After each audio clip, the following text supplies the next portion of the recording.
அஸ்ஸலாமு அலைக்கும் வரஹ்மத்துல்லாஹி தஆலா வபரகாத்துஹு. வளரும் இஸ்லாம் என்ற யூடியூப் சேனலுக்கு உங்களை வரவேற்கிறோம்.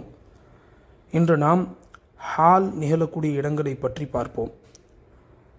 ஷருத்து, ஜஸா இவைகளுக்கு மத்தியில் ஜும்லா இஸ்மியா நிகழ்ந்தால் அது ஹாலுடைய இடத்தில் நிகழும். உதாரணமாக, மன் அமில சாலிஹன் மின் ஜக்கரின் அவ் உன்சா வஹுவ முஃமினுன் ஃபலனுஹியன்னஹு ஹயாத்தன் தய்யிபா. இந்த ஆயத்தில் மன் அமில சாலிஹன் என்ற வாசகம் என்பது ஷருத்தை சார்ந்தது. ஃபலனுஹியன்னஹு ஹயாத்தன் தய்யிபா என்பது ஜஸாவுடைய வாசகமாக இருக்கிறது. அது இரண்டுக்கும் மத்தியில் இருக்கக்கூடிய வஹுவ முஃமினுன் என்ற அந்த ஜும்லா இஸ்மியாவாகிறது, ஹாலாக இருக்கிறது.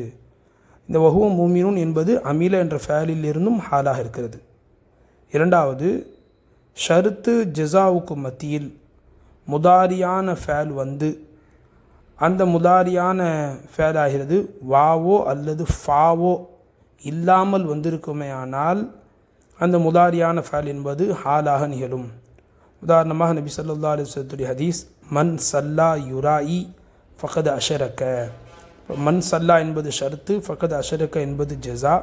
இது ரெண்டுத்திற்கும் மத்தியில் வந்திருக்கக்கூடிய யுராஇ என்ற முதாரியான ஃபேல் வா அல்லது ஃபா இல்லாமல் வந்திருக்கிறது, இது ஹாலாக இருக்கிறது.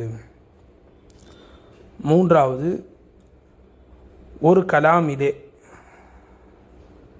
ஃபேலுக்கு பின்னால் ஜும்லா இஸ்மியா வந்தால் அந்த ஜும்லா இஸ்மியா ஹாலாக நிகழும்.